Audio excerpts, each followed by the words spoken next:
And so one way to do this is to look at how matter is distributed over the universe. We want to map hundreds of millions of galaxies in 3 dimensions. What SPHEREx does, in addition to mapping out all these galaxies, is we cover the whole sky. So we can measure these galaxies over the largest part of the range we can see, which is the entire sky. And we want to cover the full range of distances from today to as far back as we can see. Water molecules bounce around in interstellar space, and every once in a while they will impact a small dust grain. When a water molecule collides with one of these dust grains, it freezes on the surface. It doesn't leave the surface. And these ice-covered dust grains participate in the collapse to form regions where new planets are formed. SPHEREx, for the first time, will allow us to directly measure not just the location of these key ingredients, but the abundances of these key ingredients. We expect to have spectra of order 500 million galaxies, hundreds of millions of stars.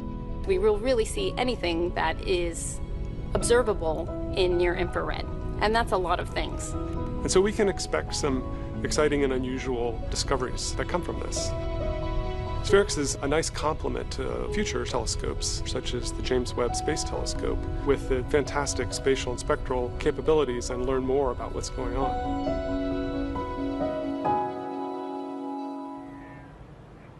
Now, Farah, what are you most excited about? I think it's going to be turning that instrument on, getting those first pictures, and really it's going to be the twinkle in the scientists' eyes when they get that data and make those big discoveries. Fantastic. And for more SPHEREx mission updates, check out the QR code on your screen or go to nasa.gov/SPHEREx. And joining us now is SPHEREx program scientist John Wisniewski. Thank you so much for joining us today. It's a pleasure to be here. We are excited. Absolutely. We have heard about the benefits of today's rideshare. So what does it take for our teams to launch these 2 science missions together? Yeah, so we think about this very carefully when we're, seeing whether missions are appropriate to be rideshares. The first thing we think about is, do they need to go into the same orbit, into a similar orbit? Right, that's kind of criteria number 1. We also are looking at, what's the timeline for the development of both of the potential missions. You need them to be ready at the same time, right? Do they have compatible mass and size requirements as well? And also technical details like, is one mission going to contaminate another mission, so things like that. And so in the case of SPHEREx and Punch, they both had all these compatible criteria. And we're good rideshare partners, and we are really excited to be able to deliver 2 science missions, with 1 launch vehicle. It's a great, efficient way to launch 2 science programs at once. For sure. And so astrophysics it's a really large field with a lot of existential questions. Can you talk to us a little bit about which piece of the puzzle SPHEREx is going to be answering? Yeah, sure. So in NASA astrophysics, really our portfolio is answering 3 fundamental themes, right? One is, what is the physics of the cosmos? What are our cosmic origins? And then a really profound question of, are we alone? And it's really cool that SPHEREx is touching on all 3 of those themes in some small way. So that was the primary driver of the SPHEREx mission. And in addition to that, it's going to be delivering a legacy data set that astronomers are going to be using for literally the next decades to not only answer those questions, but also questions we haven't even thought of yet. That's fascinating. And what big takeaways will viewers at home potentially get from the discovery made by these missions? Yeah, so again, it's going after those 3 key themes. Really, they're profound questions. How did we get here? How have galaxies evolved over time? And what was the instant right after the Big Bang? And I think that is really inspiring. It's inspiring to me. I know it's inspiring to the science team. And I think it's inspiring, to all of our listeners at home as well. John, thank you so much for joining us today. Thanks. Go SPHEREx. Yeah. Go SPHEREx. NASA has set its sights on deep space exploration, but before that, we're returning to the moon. Here's more with your Artemis Moon Minute.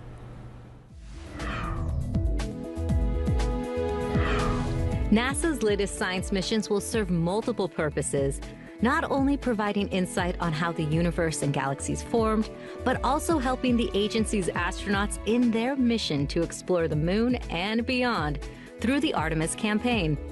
SPHEREx will scan the sky, creating a map of the Milky Way and hundreds of millions of stars and galaxies to search for water, carbon monoxide, and any new planets forming. Astronauts will need to know where they can find water on the moon and how much there is. SPHEREx is asking similar questions about water in our entire galaxy. The data from SPHEREx will identify targets for more detailed study by future missions. Also launching with SPHEREx is Punch, consisting of 4 satellites that will continuously observe the solar wind like never before. The radiation of the solar wind threatens Earth's power grids and satellites, also the moon's surface and astronauts and their spacecraft in orbit. Data from Punch will help scientists improve space weather forecasting so that it's faster and more accurate. That information can lead to more optimal launch windows, adjust spacecraft trajectories to minimize exposure to extreme solar weather events, and design adjustments for spacecraft to better withstand coronal mass ejections. That's a look at your Artemis Moon Minute. Scan the QR code on your screen to learn more about the upcoming Artemis 2 launch and what's planned for our Moon to Mars program. And it's been a busy week on the moon for NASA's Commercial Lunar Payload Services Initiative, or CLPS, where we've been delivering payloads to the lunar surface ahead of future Artemis missions. On March 2nd, Firefly's Blue Ghost Mission 1 successfully landed on the moon, carrying 10 NASA science and technology instruments. They are the first commercial company to execute a successful soft landing on the moon. And Farah, take a look at that beautiful video. Such a cool video. I think I've seen it 10 times. And just last week, Intuitive Machines' IM-2 mission achieved a historic feat, the southernmost lunar landing and surface operations ever. Although the IM-2 mission ended prematurely due to the lander's orientation, the data collected will provide invaluable insights into this challenging lunar region. And Farah, how about we answer some more of those SPHEREx questions coming in? All right. We have one actually that talks about the launch window and the times that are being heard. Can you explain what 8:10 and 8:09 mean? Yes, I think we've talked about this a lot, right? So we are trying to target a particular orbit. And in order to do that, we need to launch at a specific time. And we have to launch between 8:09:57 and 8:10:27. So it's that 30-second window in which we can launch. So what we did is we looked at, okay, a few hours ago, we looked at, okay, is there any collision risk? There weren't. And so what the team did is they decided to launch right in the middle of that window. That's really the optimal time to get right on that orbit. And that's why you heard us say that we're launching at 8:10 and 12 seconds precisely. And that's going to be our launch time today. Fantastic. And thank you to Luke for that question on Instagram. Luke C on Twitter, on X actually. And we also have Rob V on YouTube who wants to know, how long will it take to map? So the prime mission for SPHEREx is 2 years, and during that time we're going to take 4 full maps of the universe. And so that's really the amount of time that we want to spend, but there is no propellant on board the SPHEREx. There's nothing that we're going to, that's going to deplete over time, so we hope that the mission is going to last much longer than that. Well, thank you so much, Farah. Keep those questions coming using the hashtag #AskNASA. With Falcon 9, second stage locks loading about to begin. As you just heard, let's send it back to Megan, Mick, and Jesse. Welcome back to SpaceX in Hawthorne, California, where Megan, Mick, and I are just outside of Mission Control. Yeah, and Jesse, SpaceX started fueling its first stage about 20 minutes ago. So how's that looking right now? Yeah, we're a little bit over halfway done. RP1 loading is already complete on the second stage, and we're just about 80% complete on RP1 for stage 1 and about 60% complete of liquid oxygen loading on stage 1. And we are just about to start loading liquid oxygen on stage 2 at the T-minus 16-minute mark, which we should hear a call out for that in a few seconds.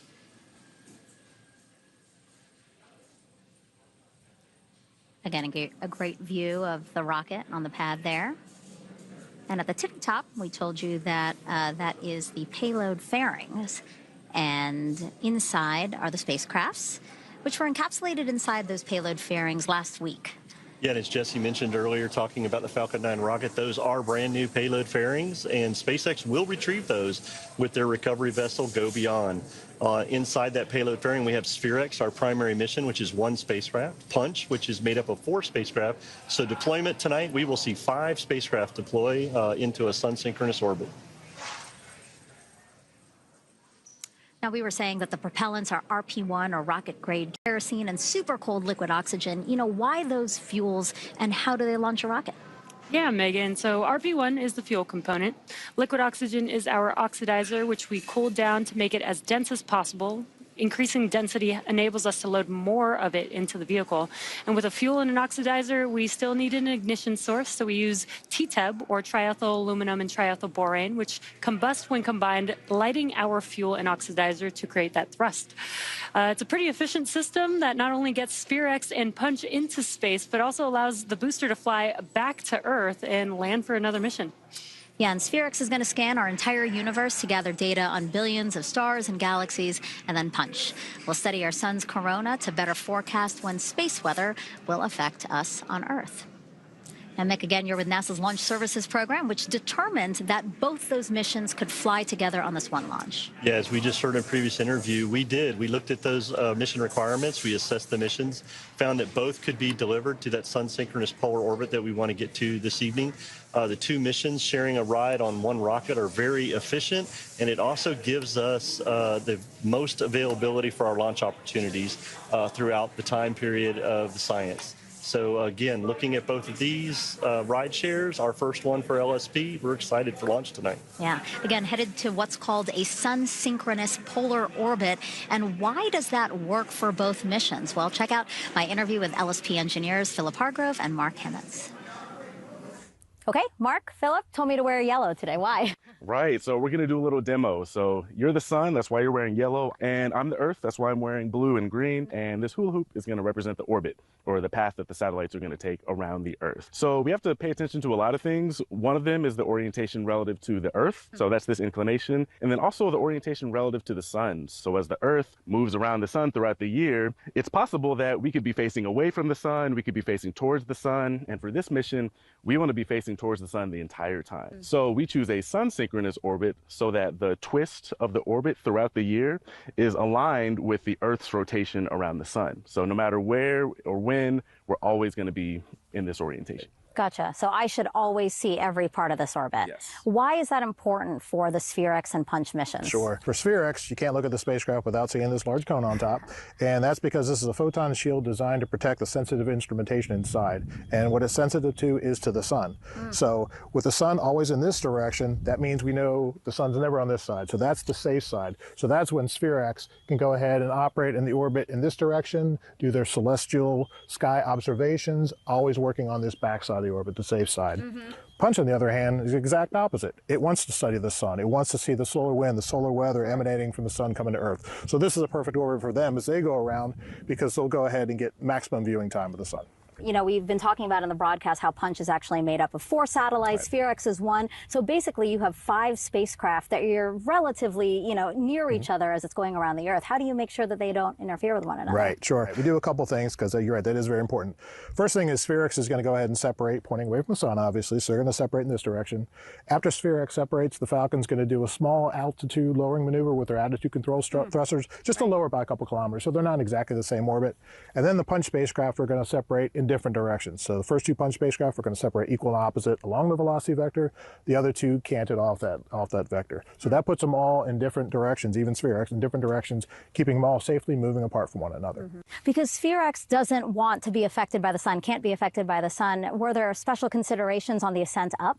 Yeah, absolutely. Again, it's all about protecting the spacecraft and keeping the sun out of this top half. So what we're going to do is, normally we launch out of Vandenberg directly into the orbit plane, but instead we're going to launch east of the orbit plane we want to be in. That puts us on the dark side, or in the shadow, during those early phases of the mission. So as we then come out of shadow, we'll coast down to the South Pole. we'll circularize the orbit in the second burn and also do a plane change to put us in that sun-synchronous orbit plane we want to be in. So that keeps it safe for the spacecraft.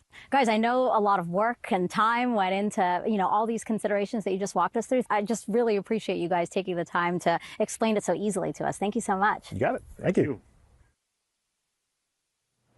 Thanks, Megan. That was a great explanation of the orbit both missions will use. And if you're just joining us, we are approaching 10 minutes until liftoff. Farah, the moment is finally here. Oh my God, my heart is beating so fast. I'm so excited.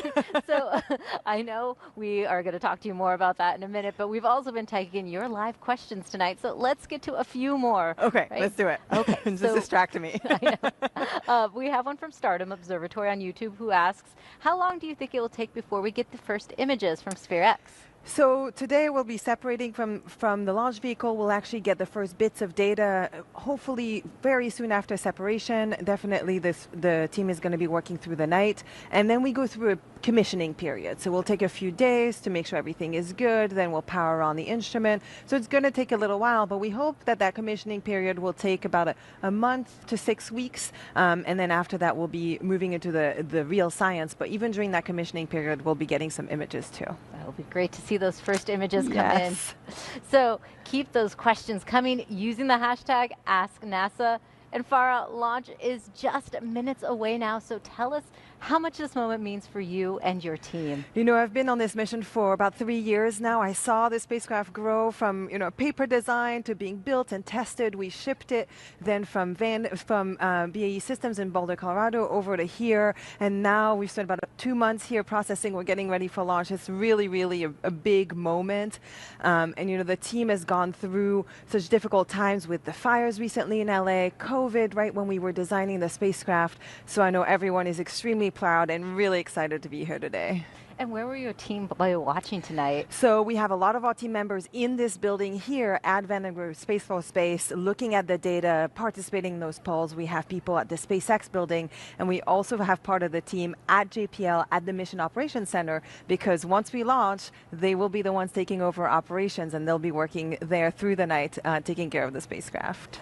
All right. Well, Farah, we are now under 9 minutes until liftoff of SPHEREx and Punch on a Falcon 9 rocket here at Vandenberg Space Force Base. Now, let's head over to SpaceX Mission Control in Hawthorne, California, where our team of NASA and SpaceX commentators will count us down to liftoff.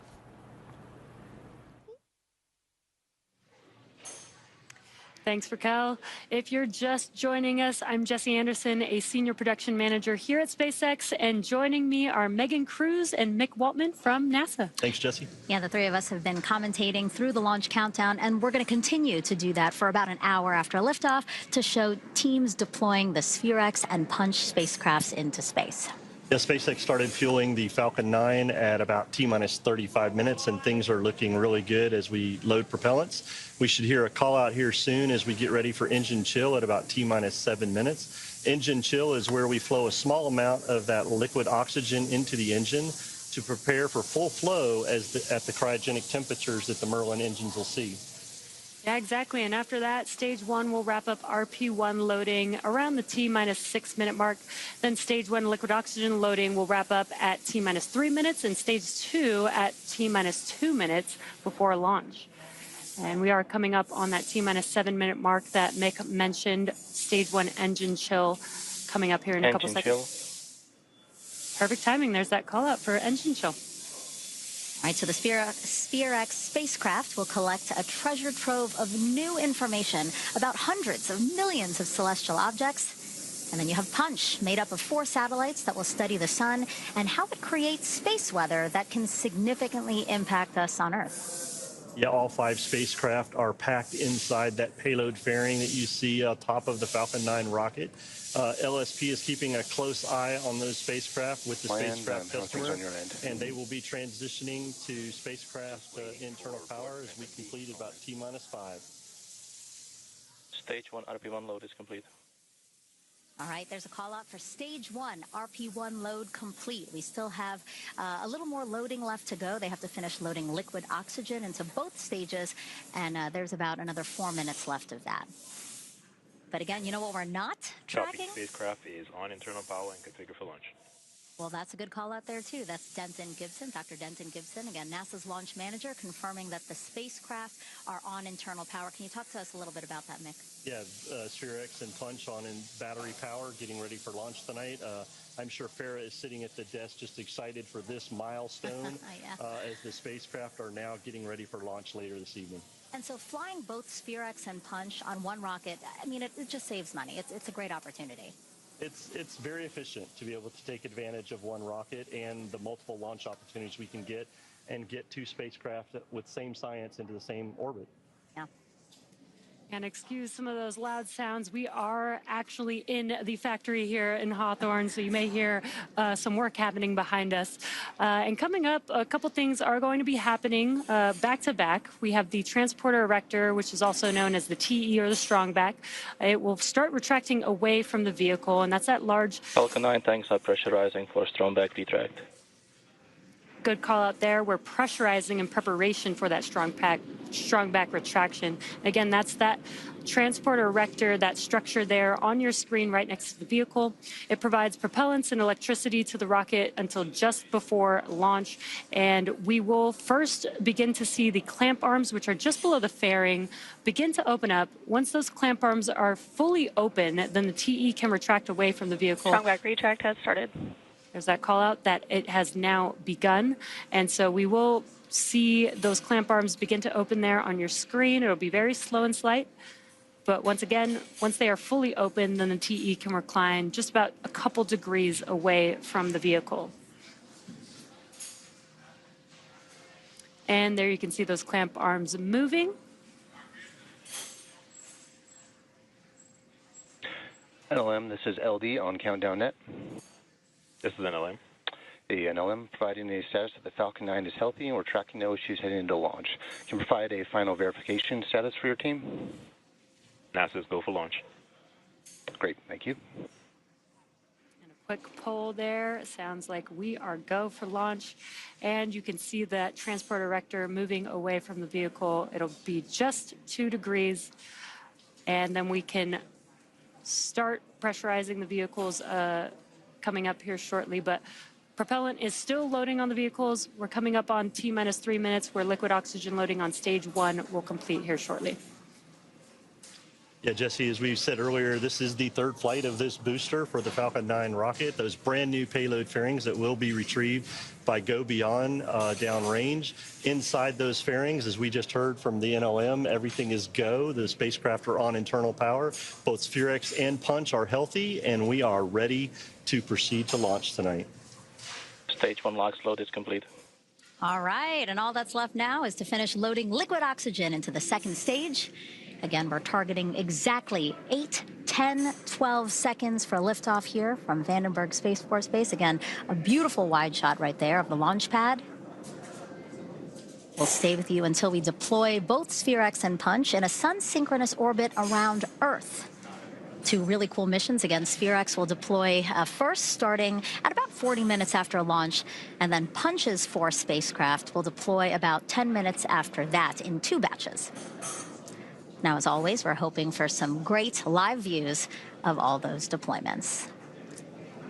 Next call out we're expecting, again, in less than 10 seconds, that stage 2 LOX loading is complete.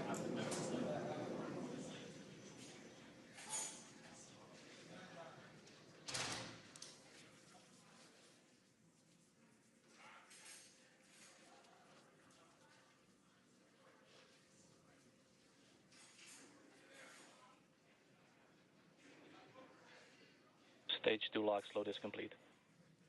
And there's that call out. Stage 2 liquid oxygen loading is now complete, which means that propellant loading is now complete on Falcon 9. That means 1 million pounds of kerosene fuel and liquid oxygen are loaded on the vehicle.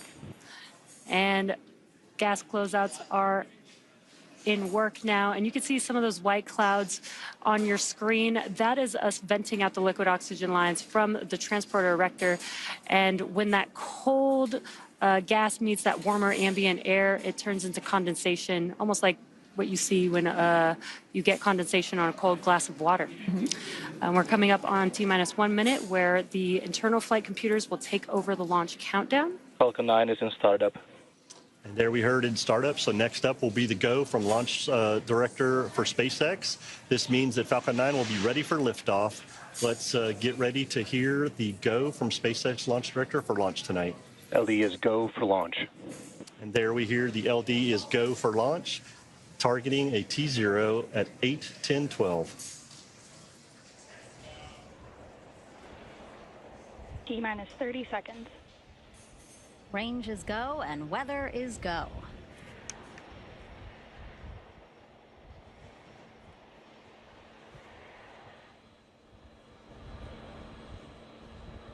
T-minus 15 seconds.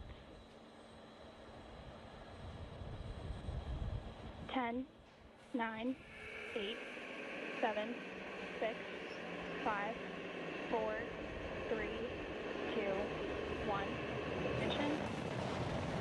Liftoff of the Falcon 9. Go SpaceX, go SPHEREx, go Punch. SPHEREx and Punch on their way to map out our universe like never before and revolutionize space weather forecasting.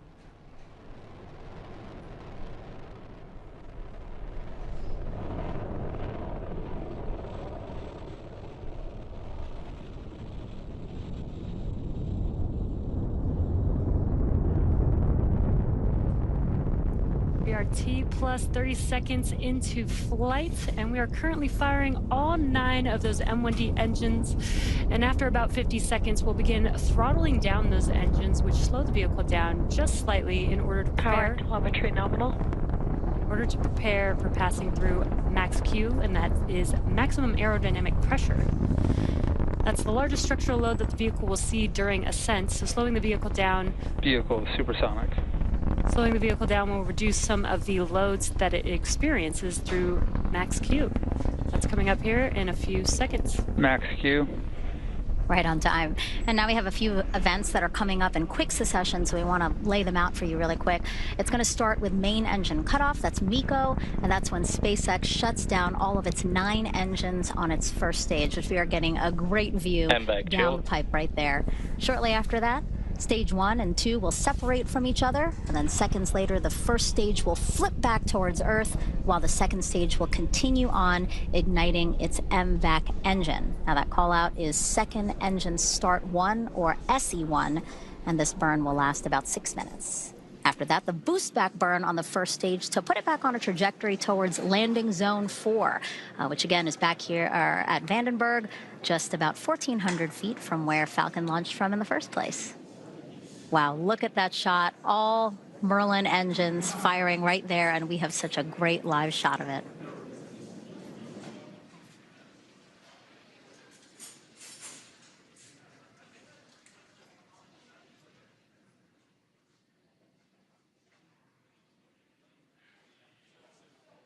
Main engine cut off. Stage separation confirmed.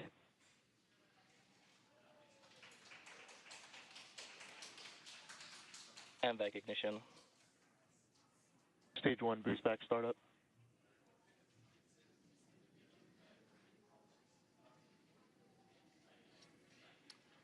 Coming up next, we will see fairing deploy, and that's when the 2 fairing halves will separate and expose SPHEREx and Punch to the atmosphere of space. SpaceX will attempt, they will actually retrieve those fairings back downrange on Go Beyond once they get back to Earth.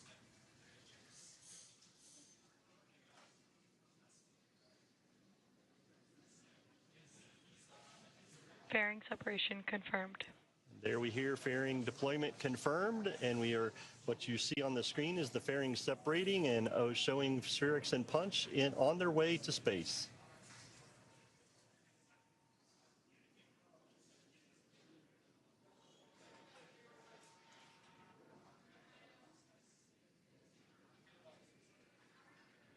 Stage 1 boost back shutdown. There you see on your screen and heard that call out that the boost back burn is concluding on the first stage vehicle. That's the first of 3 burns that it needs to make its way back down to Earth. This is the 3rd flight for today's first stage, which previously supported 2 other launches, NROL 126 in November of 2024 and Transporter 12 just in January of this year. And You may have noticed some soot on the vehicle prior to launch. During the entry burn, which is coming up here in a couple minutes, Falcon 9 is decelerating by reigniting 3 of the 9 Merlin M1D engines. Now, this causes the vehicle to fly through Merlin's exhaust gases, or the plume, which deposits a layer of soot on the vehicle's surface, and that soot comes from the carbon-based fuel that Falcon 9 uses. With each flight, the soot builds up just a little bit more on the outside of the vehicle, giving Falcon 9 its distinctive reused look. We're just so lucky to have these great views. Again, we have a split screen here. On the left side is the first stage, and you see those grid fins. They're guiding that first stage back to a trajectory here at Vandenberg Space Force Base. And then on the the right-hand side on your screen, you have the second stage, and you see that MVAC engine is still burning there. You know, Mick, LSP just works really closely with SpaceX to be able to fly reused rockets for NASA missions. Yeah, Megan, at LSP, we look at all the requirements for all the missions that we have. And as I said earlier, we selected SpaceX for the SPHEREx and Punch mission. And looking at all those requirements, we ensure that even previously flown launch vehicles will meet those requirements, providing NASA with a dependable and a cost-effective ride to space for this, our first rideshare mission. Yeah, if you're just joining us, hello, we're in your bottom corner right there. I'm NASA's Megan Cruz, and with me is Mick Woltman with NASA, and also Jesse Anderson, a senior production manager at SpaceX. Now, Mick is with NASA's Launch Services program, which is managing today's launch, so he's going to have a lot of interesting things to say to us to walk us through what we're seeing today. And of course, we have Jesse from SpaceX. Really great ride so far. We're so lucky to have you guys. And you know, LSP chose SpaceX to deliver SPHEREx and Punch to what's called a Sun-synchronous orbit, 650 kilometers above the Earth. And SPHEREx is going to help answer some of the biggest astrophysical questions out there. You know, like how do galaxies form and evolve, how water and other key ingredients for life came to be. And then Punch is made up of 4 satellites that will study the sun and see how it creates space weather that can significantly impact us on Earth. I mean, Mick, we're talking about issues with GPS or satellites, things like that. Yeah, it's Stage 1 entry burn startup. And there we heard the call for the first stage entry burn startup, looking for entry shutdown here in just a few seconds and getting ready for landing burn in just about a minute.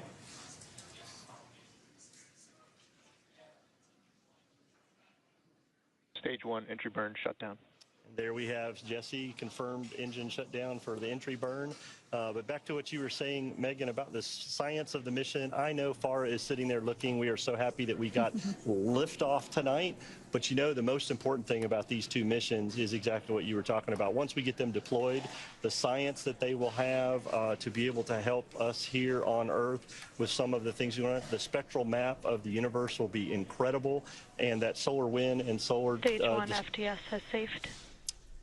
Flight termination system has been saved. Stage 1 really good news. transonic. And it sounds like stage 1 is on its way back. So that science is very important to us here on Earth. So we're looking forward to getting these deployed this evening. We do have the landing burn coming up here in a few seconds. That'll be a single engine burn and the last burn that the vehicle needs to land. Stage 1 landing burn. There's that call out. Landing burn has begun. Let's watch as Falcon 9 touches down on landing zone 4E.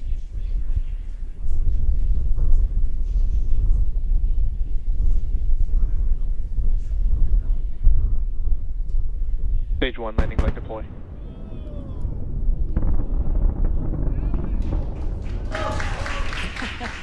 And such an awesome view of Falcon 9 touching down Stage 1 landing confirmed. On landing zone 4E, confirming the 3rd landing for this booster. We had applause here on the factory room floor. It's a fun place to see. You know, it would have been cool to see it at Vandenberg, but this was pretty cool, too. Yeah, I was going to say I love the launches, but you know what? I love the way SpaceX makes landing look easy, Stage too. 2 FTS has saved. It's still one of my favorite parts, as many times as we've seen it. And right there on your screen, we lost the signal for a second, but basically we're keeping an eye on the second stage's first burn. That's continuing, and that burn's going to last until just after T plus 8 minutes. And then it will shut down. There will be a coast phase, and then we will relight a second time.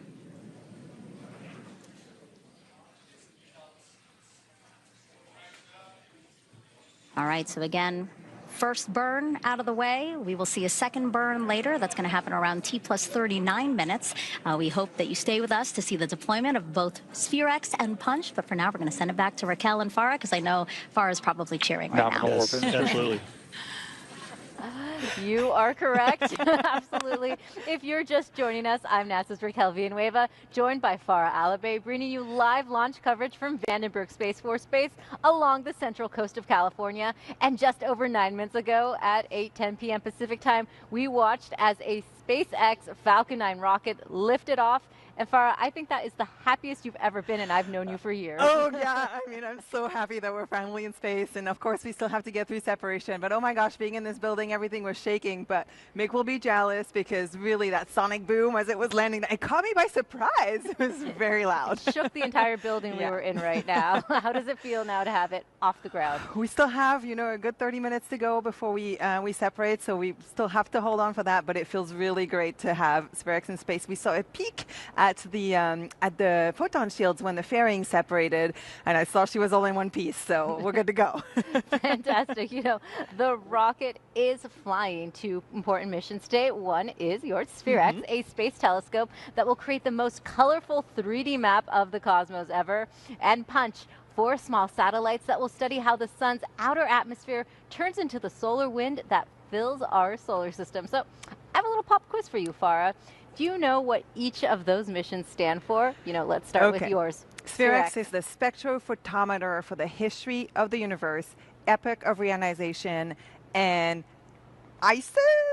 Oh my gosh, I'm ISIS Explorer. Got it, yes. It was a close one, but you got it. And now how about Punch? It's the polarimeter to unify the corona and the heliosphere. That one's easy. Well, great. That was an A+ for you there.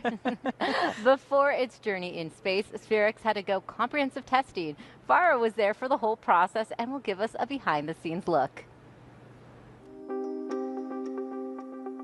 This is the clean room where SPHEREx is being built and tested.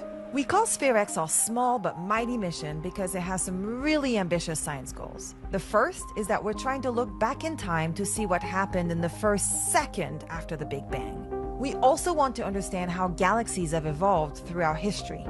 And finally, we're looking for water and other basic ingredients for life in the places where stars and planets are forming. BAE Systems partnered with JPL in the design and development of SPHEREx. BAE Systems was responsible for the integration and test of the spacecraft bus, which is everything below this metal ring you see around the center of the observatory. In addition, BAE Systems built the telescope that's at the center of the SPHEREx observatory. The SPHEREx observatory is really 2 pieces. There's the bottom part that we call the spacecraft, and that's really the guts of the whole thing. It has the computer, the telecom system, the control system, the solar array on the backside, and then the top part is the payload. The payload consists of the telescope itself, the thing that takes the images. The telescope is at the heart of how SPHEREx will observe the entire night sky. And then these cones are thermal shields that help us keep the telescope cool. The SPHEREx telescope and the detectors are required to be very temperature stable during their observations in order to collect that science data. And they lend this very distinctive structure to a spacecraft, one that I haven't seen before in my career. So our spacecraft is built in the clean room, but we can't do all of our testing in there. We actually have different facilities that help us mimic the different environments that the spacecraft is going to see in space. The first facility that we get to when we come out of our clean room is the thermal vacuum chamber. Here at BAE, it's called Titan. It's a special chamber where we can lock in the spacecraft, pull out the atmosphere, and mimic the vacuum of space. It also can mimic the hot and the cold of space. So if you can imagine, when SPHEREx is on orbit around Earth, it's going to see the sun, but also eclipses, so it gets really hot and really cold. And we can mimic all of that in that special chamber. Down the hall over there, beyond the curtain, are 3 more facilities. The first is the Fiesta area. That's where we do our acoustics testing. It's a whole big party for the spacecraft. We surround the spacecraft with these giant speaker stacks, and we blast sound at it, the same sound that it's going to see when it launches into space. Behind it is the vibration lab. That's a special table where we bolt down the spacecraft and shake it in all sorts of different directions, mimicking the shaking that it's going to go through when it's launching on that rocket. And then there's the electromagnetic interference and compatibility test. It's a really quiet room that absorbs all the sound, and we put the spacecraft in there and make sure that all of its components, they all emit radio frequencies. We'll make sure that they can all live in the same environment and they don't interact with each other in a weird way. There's one last test that happens here in the clean room, and it's called the separation shock test. What we do there is that we take the spacecraft and we mount it to the payload adapter ring. We then lift up the whole stack and mimic the separation that happens between the rocket and the spacecraft. When that happens, there's this big shock event, so we want to make sure that the spacecraft survives that and also that all the pieces fit together. Years of hard work really paying off tonight, and this moment is so meaningful for the SPHEREx team and the institution of JPL. This year began with devastating wildfires across the Los Angeles area, including the Eaton fire that burned dangerously close to JPL. And Farah, hundreds of employees were impacted. Yes, including members of our very own SPHEREx team. Some were forced to evacuate, and unfortunately others lost their homes. And it all happened right as we were preparing to ship the SPHEREx observatory from Boulder, Colorado to Vandenberg Space Force Base. Many of us were right in the middle of final shipment preparations when evacuation orders started rolling in. We even had to change our transport route to avoid fires, heavy smoke, and road closures, something none of us had ever expected to have to plan for. And throughout the firefighting effort, JPL provided water resources and a helicopter landing area for firefighters. First responders and our community went above and beyond, helping those in need and working tirelessly to protect JPL and nearby homes. And we would like to thank them for their courage, dedication, and support. Yeah, I think this is exactly the time when our community really shines, and we're so thankful for them. Absolutely. And someone else we'd like to thank today is the director of NASA's Jet Propulsion Laboratory, Lori Leshin, and she joins us now.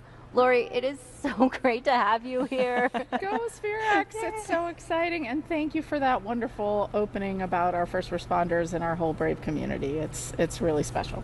Absolutely. And Lori, this launch is a true bright spot for JPL's family. How are you feeling after watching that launch? You know what? It's such the culmination of the hard work of so many people over many, many years. And even up towards the end, we have had quite a launch campaign here with lots of stops and starts. And when you're outside and are able to see that rocket go up, and this one, it flew right through Orion's belt. Oh, gorgeous. It just makes it all worth it. Yeah, you can feel the rumble here too. Oh my gosh. And SPHEREx is a great example of a smaller, more focused mission with incredibly ambitious goals. Yeah. How do missions like these fit into the bigger picture of what JPL does? Well, at JPL, we're really all about cutting edge science, no matter what size the spacecraft it is, right? We do big science with big missions like Europa Clipper and the Perseverance rover, but, and SPHEREx is an example of doing really big science in a somewhat smaller mission. And so it's just great to see when there's the right kind of science question, we build the mission to answer it.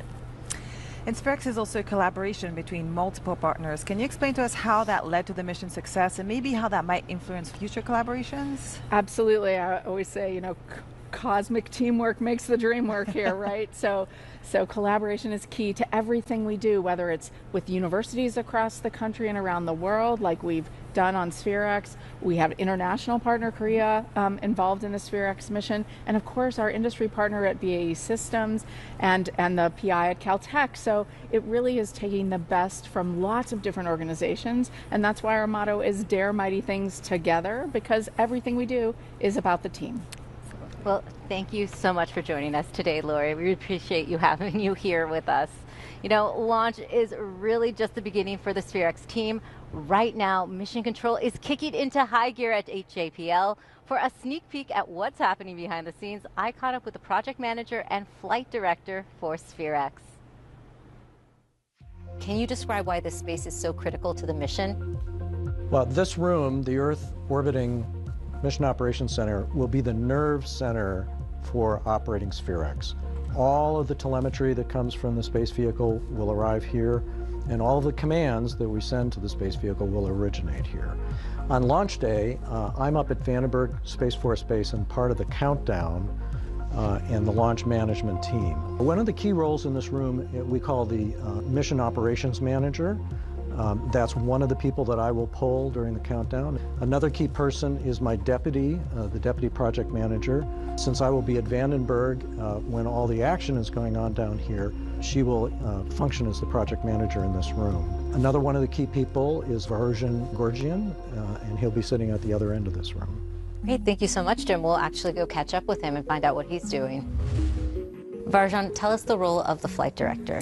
Well, the flight director puts together a procedure of all the critical events that happen to make sure that the spacecraft is healthy, that the instrument is healthy, as well as all the people who need to run the spacecraft are all ready to go. And, you know, this room really kicks into high gear after launch. Absolutely. So then after that, when we have all these people who are ready, they're waiting to get the signal that the spacecraft has turned on and it's detumbling and it's starting to send the signals to all the people who are running it, as well as critical people like navigation to know where the spacecraft is, and then tell the ground stations where to look for the spacecraft to get all the important data. There's a huge number of people that have to come together to make things work.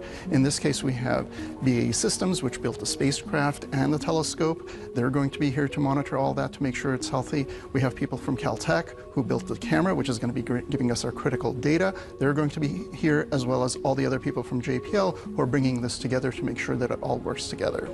And finally, can you tell us about a fun tradition we have here at JPL that involves some Lucky Peanuts? Oh, absolutely. So the Lucky Peanuts have been involved with JPL's exploration of space from the very early days, and so we always think of them as a valuable tradition to make things go well. Now, we also actually have some Lucky Peanuts here with us, and I have seen for a snack on them all the way here. Definitely, we need a little bit more of that good luck for separation coming up. I'll take us through separation. And now let's send it back to Jesse Anderson in Hawthorne with a look at SpaceX's history of supporting the next generation of space exploration with NASA.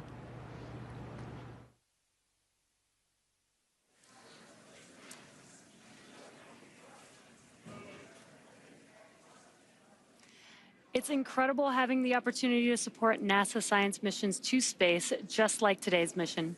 In fact, the last month was the 10th anniversary of the very first mission Falcon 9 and SpaceX launched for NASA, the Discover Space Weather mission, which launched in February of 2015, which you can see there on your screen. Since first taking flight in 2010, Falcon 9 and Falcon Heavy have completed more than 450 launches and more than 380 reflights. As the first orbital-class rocket capable of reflight, Falcon 9 has helped drive down launch costs while increasing flight cadence, making space more accessible for all types of missions. Falcon is helping NASA build our future in space through contracts like the Commercial Lunar Payload Services Initiative and agreements like the one behind today's mission, the NASA Launch Services 2 contract.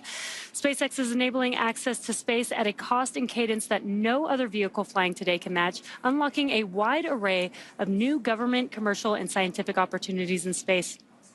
Before Falcon 9, launching to space was infrequent and cost much more than it does today.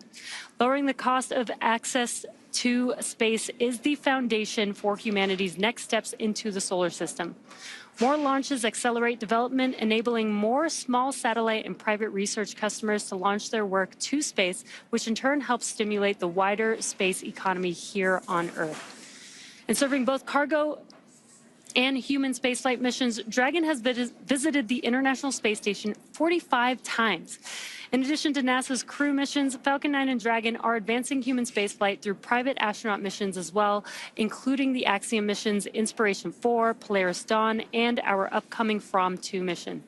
And missions like SpaceX's Transporter and Bandwagon Rideshare programs help make access to space even more affordable by sharing the cost of a single launch across multiple customers. All of this to say, reusability is the key innovation that is making space more accessible. Now, we are T plus 23 minutes into today's mission, and in a few minutes, in about 15 minutes or so, we will be reigniting that second stage to continue the journey with SPHEREx and Punch. We'll send it back to Raquel. Thank you, Jesse. Punch, along with students from the University of Colorado Boulder, are bringing ancient solar observations to life. Their project, Solar Stones, transforms historic petroglyphs into art. Let's take a look at how it's connecting the past to modern science.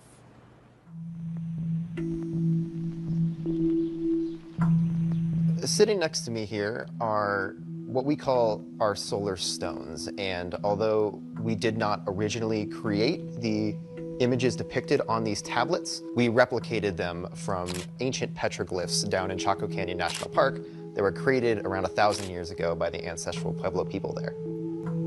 So this over here is the final version of our tablet, and it is a depiction of what we believe is a total solar eclipse around the year 1097. And the reason we believe that is because looking at this, it has all the telltale signs of an eclipse. It has an occultation in the center, where the moon would be blotting out the sun, this very circular shape. It has the solar corona out and along the sides, and up here on the top is what is believed to be a reflection of Venus.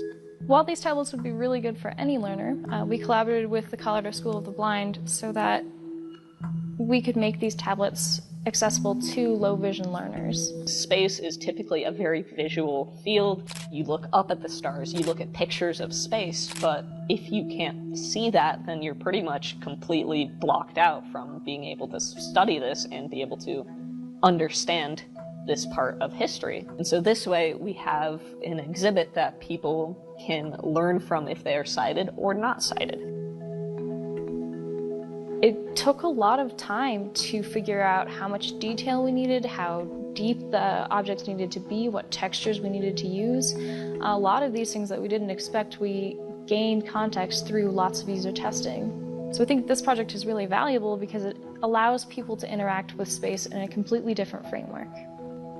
Every person has something they can contribute to the study of space.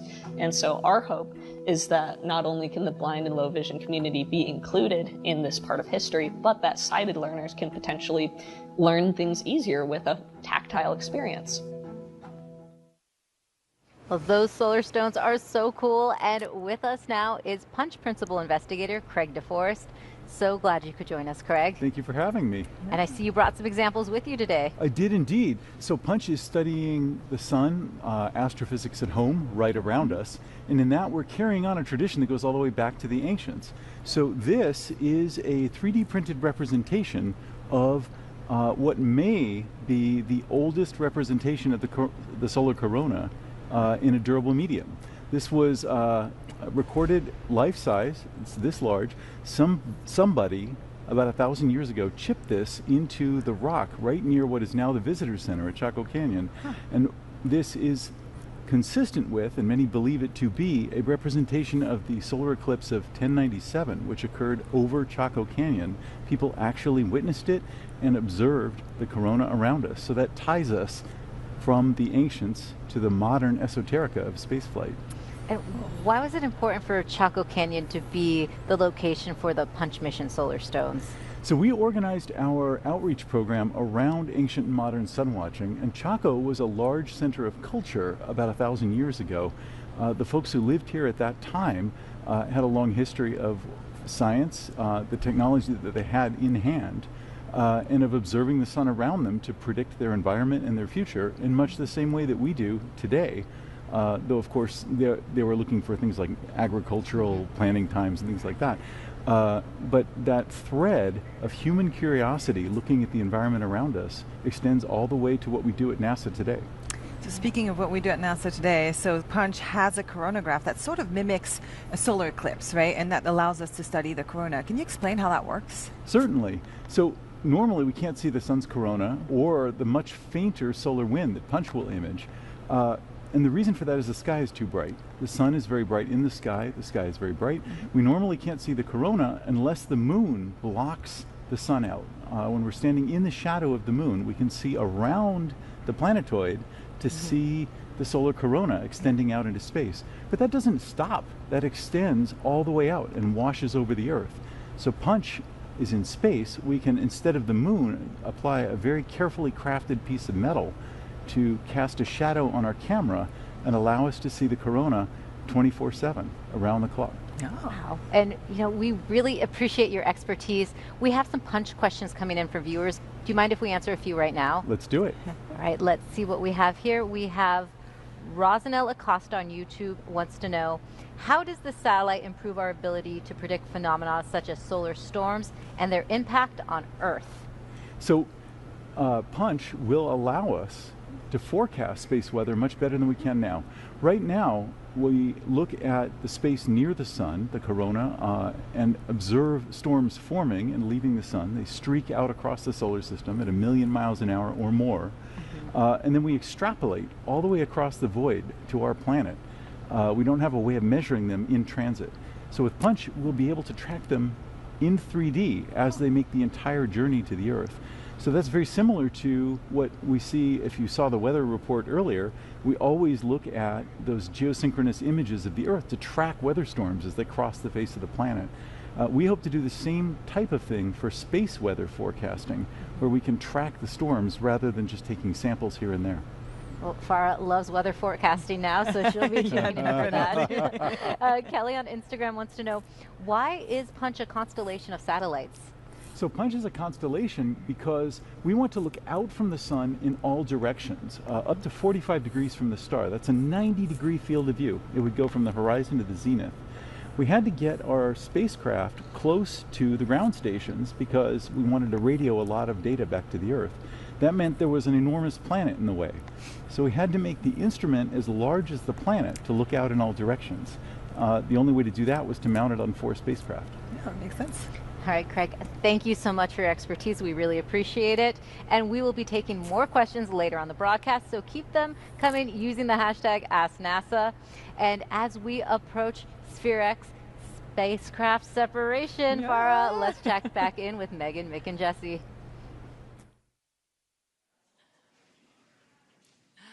Welcome back to SpaceX in Hawthorne, California. Megan, Mick, and I are just outside of Mission Control, where teams continue to monitor Falcon 9's second stage.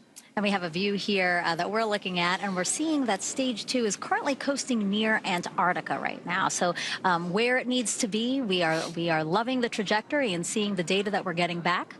The Falcon 9 lifted off of Vandenberg Space Force Base about 31 minutes ago. It's carrying 2 NASA science missions, SPHEREx and Punch, and both are headed to a Sun-synchronous orbit around 650 kilometers above the Earth. Yeah, and what does that mean for us? That means that we will be passing over the same part of the Earth at roughly the same local solar time each day.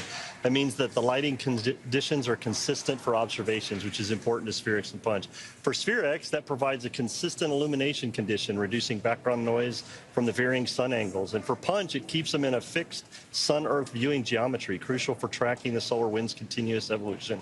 In short, this orbit allows both missions to maximize their scientific observations with minimal interference from the Earth's shadow. Yeah, basically, SPHEREx likes the sun and Punch does not like the sun. So they're really That's riding another way that. to say it. So they're really riding that day-night line, and it's just perfect. You know, that's why again we're flying these 2 missions together. So again, we're going to gather some really great science. SPHEREx is going to map our entire universe to gather data on billions of stars and galaxies, and then Punch is going to study our sun to really better forecast space weather and how it affects us.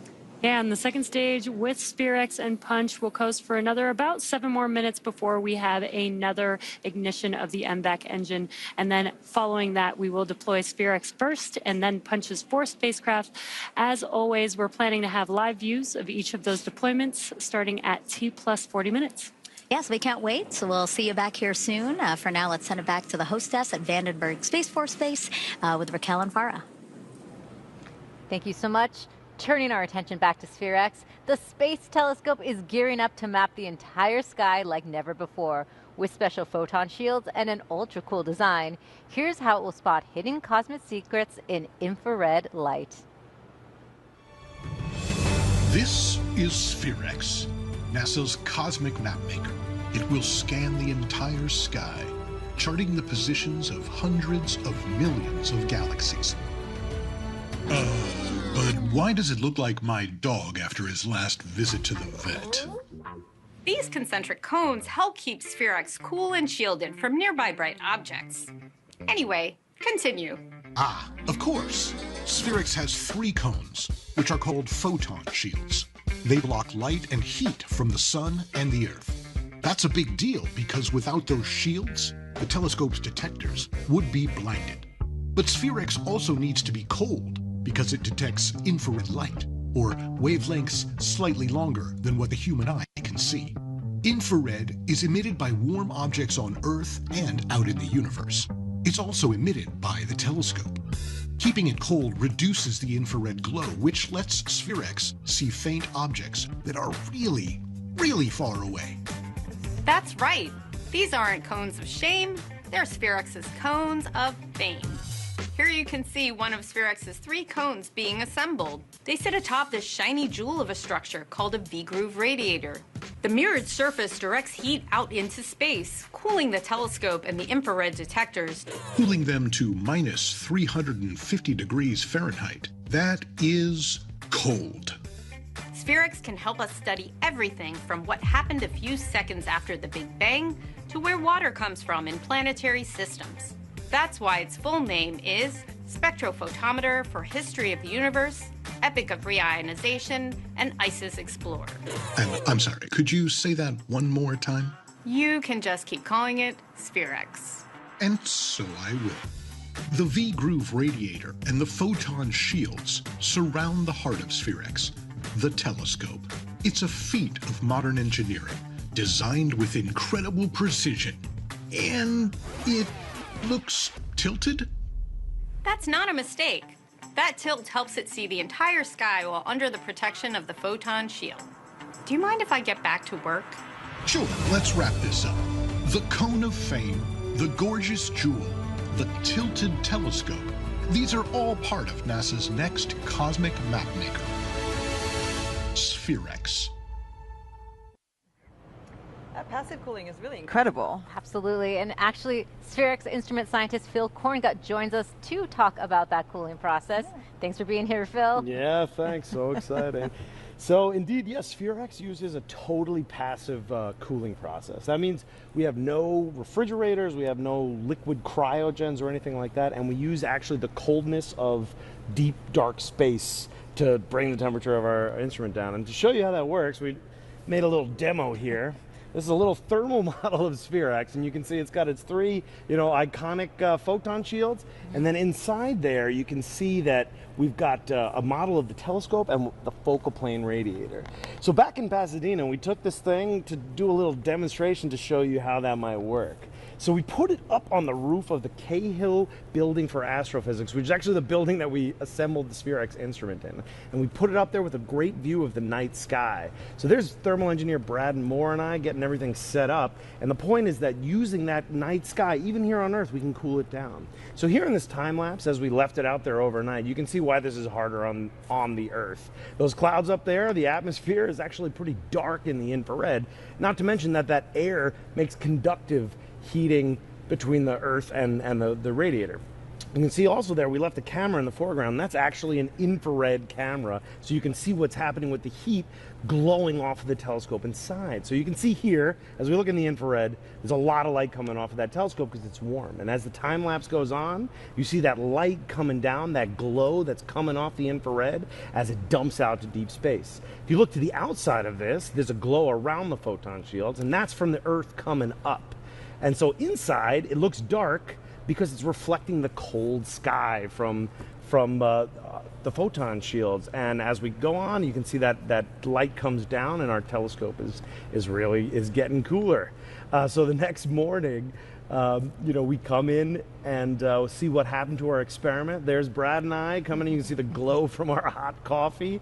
This is an infrared video, so you see all the light that's actually glowing off of us at room temperature. Here we are looking in there to see what we found, and that's what it looks like. That radiator was nice and frosty. You can see when I swipe my finger across it, there's all that dew on there, and that's because we cool down using passive cooling below the dew point, and we condensed water, and we made a little frost on the outside, and we did some passive cooling on Earth. Well, Phil, that's actually what my car looked like this morning with the windshield wipers filled with dew. That's right, and that's actually passive cooling. And I bet you, if you looked at where your car was parked, it's actually had a great view of the sky. And if you maybe parked under, you know, like a garage lid or a tree or something, you wouldn't have that because it didn't get to passively cool. And so SPHEREx is going to use that passive cooling to detect those super faint galaxies, right? That's right, yeah. And like, so as you saw in that video, which was in infrared, warm things are actually glowing like crazy. So we're trying to detect, you know, light that comes from tiny blips of these galaxies all the way across on the other side of the universe. So in order to get there, we have to cool down the foreground because all that light is just swamping us, and we've got to get the light from the telescope glowing down so we can see those tiny blips across the universe. Right. Well, Phil, thank you so much for joining us. Now let's head back to the team in Hawthorne, California for a status update. All right, we're now 39 minutes into the mission, and coming up is what's called SES-2, and that's when SpaceX will reignite its second stage engine, which you see right on your screen there.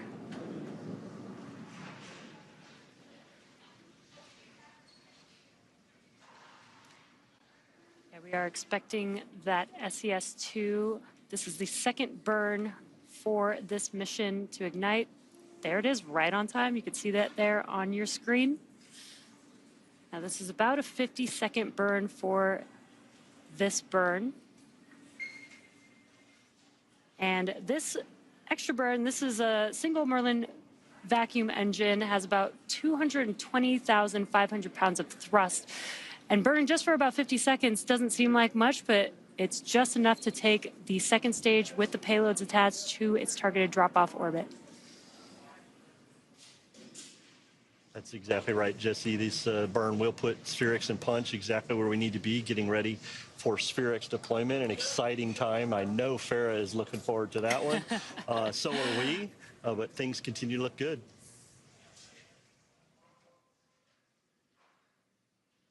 And there you can see on your screen that the MVAC engine is now shutting down. Nominal orbit insertion. And you know, the second burn is actually a lot earlier than in other missions because, again, SPHEREx has to avoid the sun even on its way up to that sun-synchronous orbit. Yeah, as Mark Hammonds mentioned earlier, the earlier second burn is a planned burn to ensure that SPHEREx maintains that sun avoidance while achieving its intended orbit, and we heard nominal insertion there. This timing helps prevent the exposure to excessive solar radiation, keeps our thermal conditions that we just heard about within our limits, and ensures that proper instrumentation performance on the spacecraft, getting ready for this trajectory and separation. And we did have a confirmation of second engine cutoff as well as good orbital insertion, as Mick called out there. And we are coming up in a few minutes. We will have, actually in about 30 seconds, we will have payload deploy of SPHEREx. We've got some great live views there on your screen. Earth looks amazing there. That is a really great view. And we're glad to have it. Again, we're expecting that deploy at 41:56, about there. SPHEREx was designed to operate for at least 2 years, but the team says if all goes well, it could operate much longer.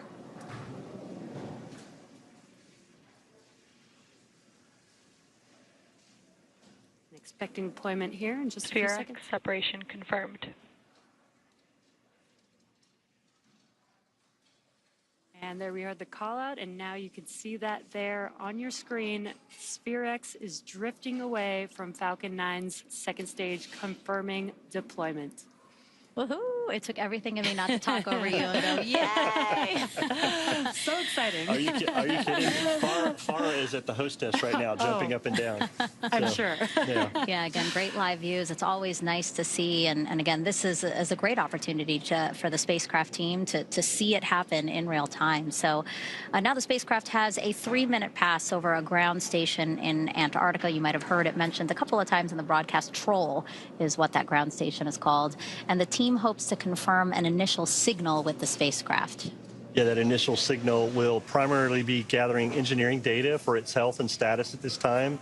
And once they confirm that and that it's ready to be operational, SPHEREx will then transition into its science phase, starting with calibration and test observations over the next few days or weeks that Farah had mentioned, and another pass over another ground station in Norway at about T plus 80 minutes. So about 40 minutes from now, they will start working on that and confirm that everything looks great on SPHEREx. So we're just waiting to hear that initial engineering data check from on AOS for SPHEREx, where they start receiving that engineering data just to make sure everything is good there at Troll. Those iconic cones around the spacecraft, again, you can still make it out as it gets farther and farther from the second stage. But actually, let's take a look inside the Mission Directors Center. So that is one of the rooms that we have at Vandenberg Space Force Base. And sitting inside there, we have NASA personnel, but we also have SPHEREx and Punch personnel. Actually, if you look at the front row of your screen, directly to the right of the aisle, that is Jamie Bach, and he's the principal investigator for SPHEREx. I don't know about you guys, but I'm going to be looking at him for a reaction. I don't know. I'm going to be looking at that whole room. I think they're going to be just as excited as he everybody. Waved. I think he heard us. You're watching. We're watching him. He's watching us. Yeah, we're waiting for that initial AOS for that engineering checkout, and that team in the Mission Director Center there at 836 at Vandenberg Space Force Base, I know is excited to see this deployment also. Yeah, and he's in that first row. He's joined by some more spacecraft team members, as well as from some leadership at JPL. So really glad to just see the whole team there, waiting for again this important milestone. Again, we have this 3-minute pass with this ground station. So anywhere in this time, if we're able to get a hi, hello, quick acquisition of signal, that would be a great sign for the team. And then those subsequent passes over different ground stations, again, Norway as well as Antarctica, or no, Alaska, Fairbanks, Alaska, will give them an opportunity to get even more information and more data from the spacecraft. Beautiful views from second stage there. Second stage performed very well tonight. Still continuing its mission with that second burn. We still have Punch on board, and things looking great there as second stage continues to coast. Yeah, Mick, some of my favorite things about launch is really the views from space that you don't get to see from down here, but we get to see it from the spacecraft out in space during these missions. And these were some incredible views tonight. Yeah, it really puts into perspective, you know, what we're doing here. We are sending spacecraft that do incredible science out into an orbit around the Earth, and all the data that's collected. You know, this is science that touches all different kinds of disciplines. Specifically for SPHEREx, right? It's again just being able to see and map our universe in a way that we've never done it before. It's going to really answer some of astrophysics' biggest questions. And then for Punch, studying our sun and understanding how it can affect us in terms of space weather, you know, comms going down, telecommunications, satellites, things like that, all affected by space weather. So Punch is really going to help us understand how to better predict when space weather might affect us.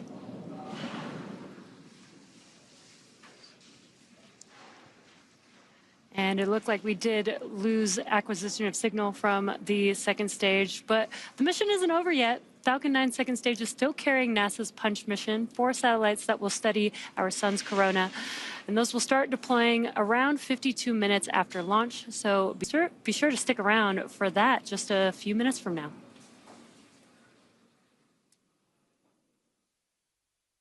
Thank you so much, Megan, Mick, and Jesse. And Farah, what is next for SPHEREx?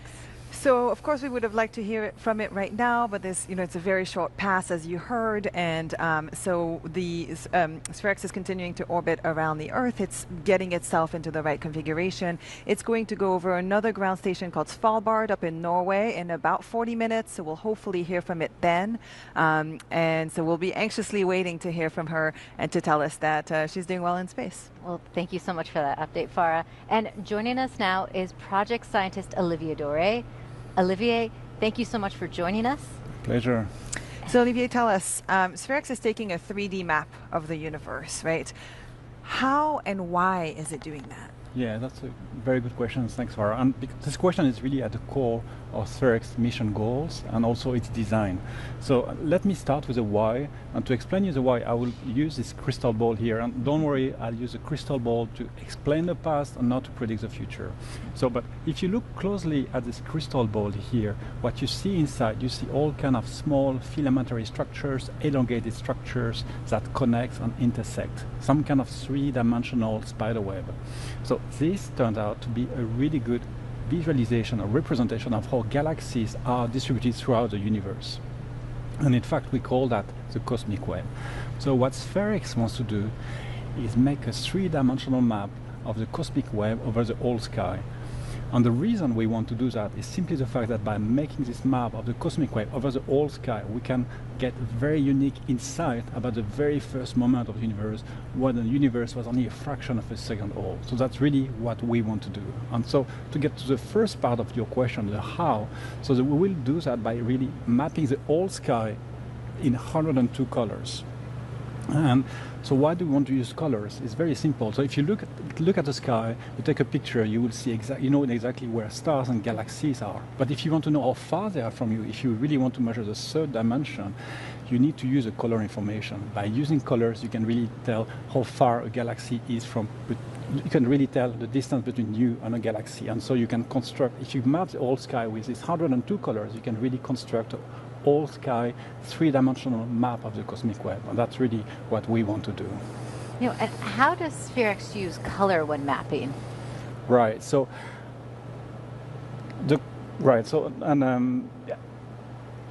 we will use, to make this map, we will use what we would like to use, say, rainbow colored glasses. And so you can think, when you use rainbow glasses, what's very interesting about it is that the color you see slightly is different depending on exactly where you look at. And so you could say that SPHEREx will use some kind of astronomical grade rainbow glasses that we put in front of our detectors. And so it means that each part of our detectors will see slightly different colors. And so by planning a very careful sequence of pictures or exposures, we can really reconstruct the whole sky map in 102 colors. And that's really what we will do, that's how we will get this 102 colors that we need to make this map, this three-dimensional map of the cosmic web. Great. Thank you so much for your insight, Olivier. My pleasure, yeah. So we are actually now heading back to Hawthorne, California for an update.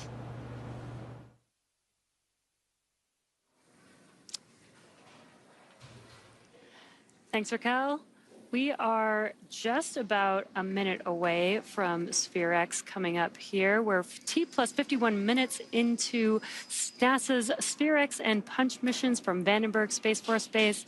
About 9 minutes ago, we watched SPHEREx separate from the Falcon 9 second stage, and the SPHEREx team then confirmed and we did not confirm acquisition of signal just yet. We will confirm that at the next opportunity. But now it's Punch's turn. Yeah.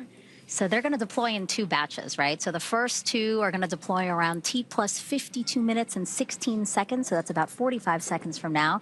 And then the other at T plus 53:07. Again, some great views that we're seeing here from the second stage, looking down on Earth, carrying 4 Punch spacecraft. And as you talked about those 4 Punch spacecraft deploying in 2 sets, one of the reasons we are doing that is to separate these sets so that we can get them started on their way and make sure they're heading in the right directions and avoid the second stage and anything else that might be in the path. So keeping Punch to make sure everything is successful. Deploy 1 set and deploy a second set a few seconds later. That will help everything with deployment tonight and call this mission to an end, getting Punch on its way for its science. 2 separation confirmed. Wow, look at that. To actually see them. That's great. And we heard that call out, and that is amazing. Yeah. Punch drifting away from the Falcon 9 second stage. That is the first of 2 payload deployments, and we are expecting the next one coming up in just about 30 seconds or so. Yeah, I'll tell you, seeing that that was just as incredible as seeing SPHEREx separate those two satellites separating, and then the next two coming up, getting that constellation out there so Punch can do their science. That's very important, and I know the Punch team is looking forward to that. Yeah, and we are deploying these in a bit of a different orientation from SPHEREx. We did see SPHEREx drift away very slowly from the second stage, and these Punch payloads are going in a different direction. So, Wi-Fi 1 and 3 separation confirmed. Look at that. That is amazing. That is just incredible. amazing. Yeah, the second batch right there. It is really cool to see. And again, I just know that the spacecraft teams really appreciate this opportunity to see this happen in real time. So what an incredible, incredible view.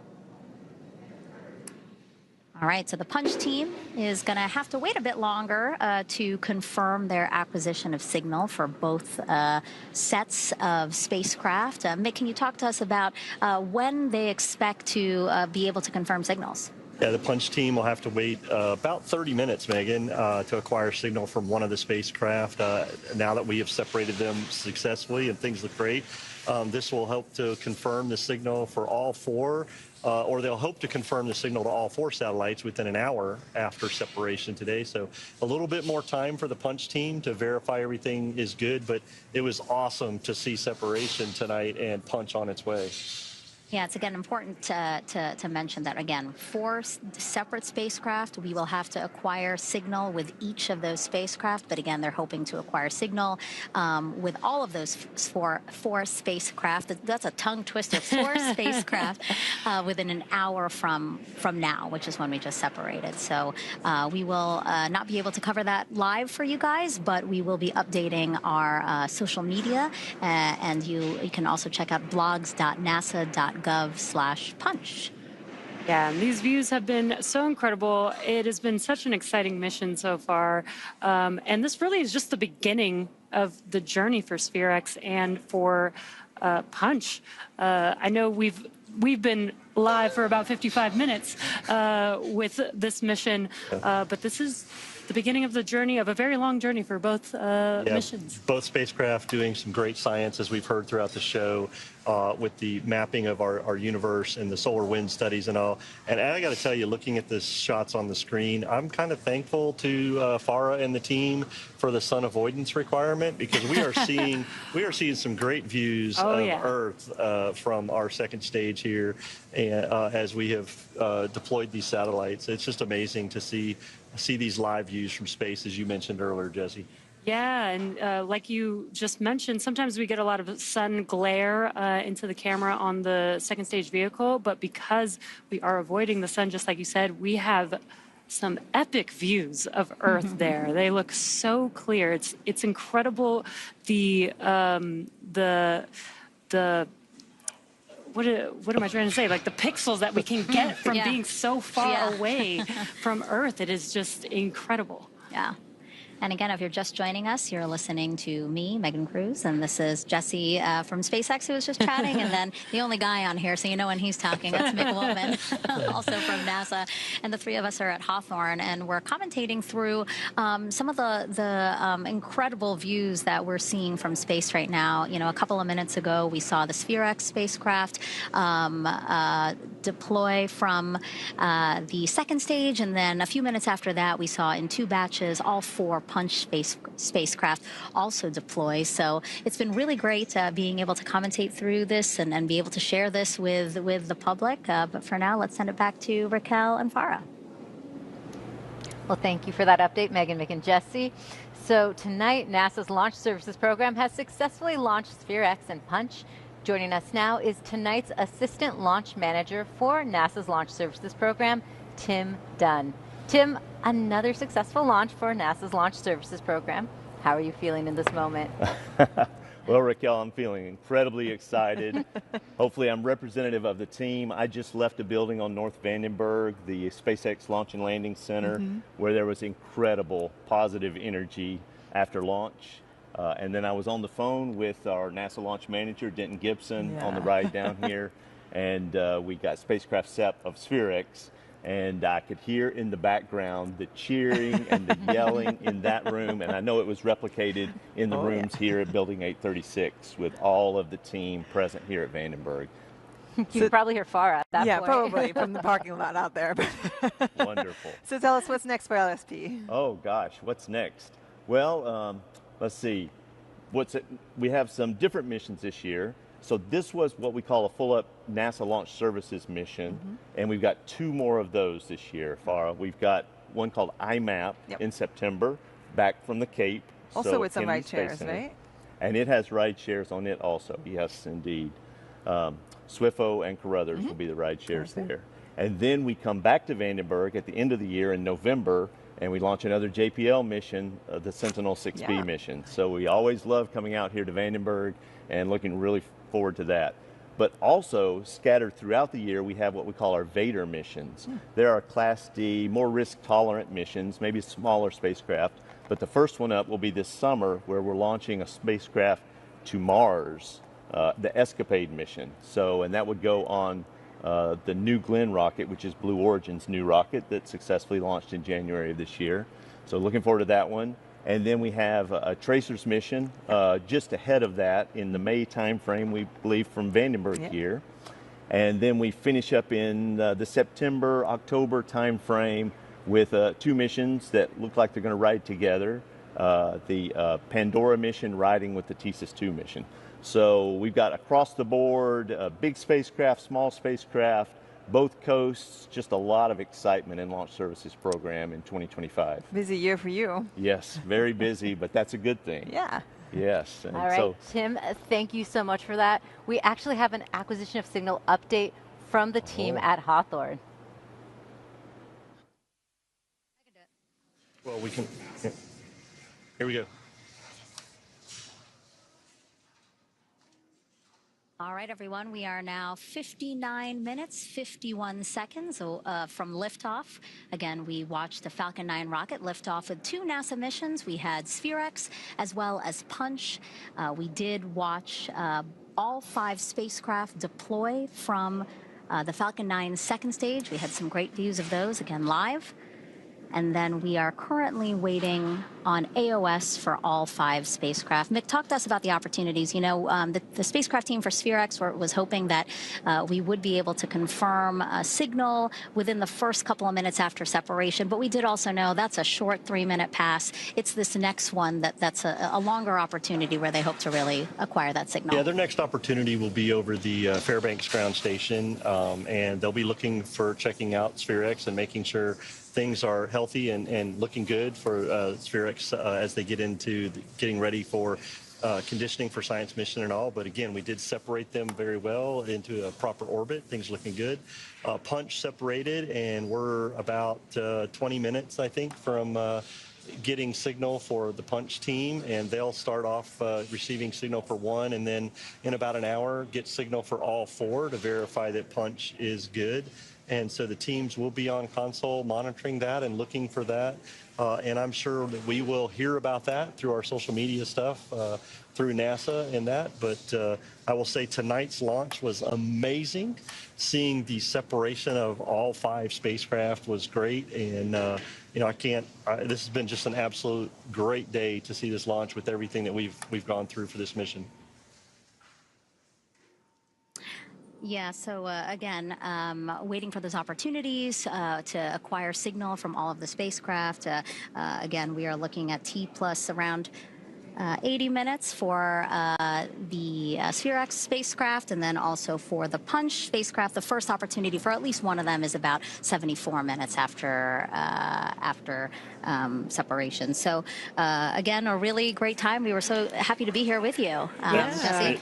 Yeah, it was awesome. I will say it was awesome being with both of you, but thank you, Jesse, for having us. I work with them all the time. So. No, it's been so great having you both here. I've had so much fun on this mission. And we'd also like to thank NASA for their trust in us and for being a frequent flyer with SpaceX. We'd also like to thank the Range and the FAA for their ongoing support of our missions.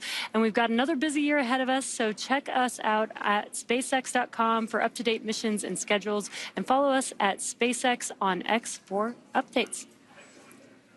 All right, thank you guys so much again for tuning in, and we'll toss it back to the hostess now. Thank you so much. And we also have updates that will be coming in on go.nasa.gov and blogs.nasa.gov/punch, blogs.nasa.gov/SPHEREx. And before we wrap things up, let's take one more look at tonight's Falcon 9 launch of SPHEREx and Punch. T-minus 15 seconds. 10, 9, 8, 7, 6, 5, 4, 3, 2, 1. Ignition. Liftoff of the Falcon 9. Go SpaceX, go SPHEREx, go Punch. SPHEREx and Punch on their way to map out our universe like never before and revolutionize space weather forecasting.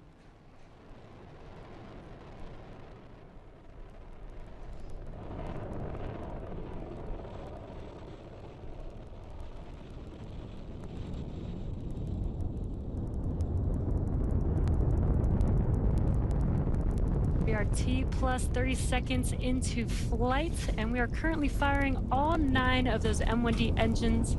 And after about 50 seconds, we'll begin throttling down those engines, which slow the vehicle down just slightly in order to prepare. Power telemetry nominal. In order to prepare for passing through max Q, and that is maximum aerodynamic pressure. That's the largest structural load that the vehicle will see during ascent, so slowing the vehicle down